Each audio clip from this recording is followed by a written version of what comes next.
কি এবং কেন করতে হয়, করলে লাভটা কি। আমি গত জুমাতে বলেছিলাম, প্রতিদিন একটা ফেরেশতা কবরের পাশে এসে ডাক মারে, হে কবরবাসীরা, তোমাদের কি কোনো আরজু আছে, আকাঙ্ক্ষা আছে?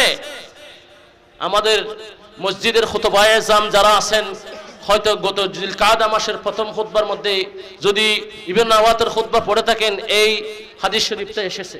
যাই হোক, আমি বলতে চাচ্ছি, মা বাপের দোয়া ছেলের জন্য কবুল হয়। মা বাপে যদি ছেলের জন্য দোয়া করে, সেটা আল্লাহর দরবারে কবুল হয়, এতে কোনো সন্দেহ নাই।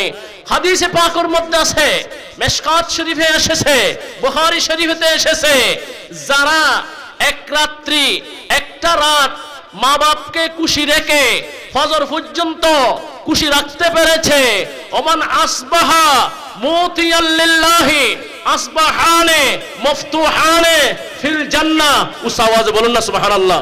হাদিসে পাকে এসেছে, যারা মা বাপকে রাত্রে শুরু থেকে ফজর পর্যন্ত খুশি অবস্থায় সন্তুষ্ট রাখতে পেরেছে, কানাফিলার মাধ্যমে, কথাবার্তার মাধ্যমে, টাকা পয়সা আদান প্রদানের মাধ্যমে মা বাবার খেদমত করে, যে কোনো উপায়ে মা বাপকে একটা রাত্রি খুশি রাখতে পেরেছে, আল্লাহ রাসূল সাল্লাল্লাহু আলাইহি ওয়াসাল্লাম হাদিসে পাকে ঘোষণা করেছেন, সকাল হতে না হতে তাদের জন্য জান্নাতের দুটি দরজা খুলে যায়। সুবহানাল্লাহ বলেন না।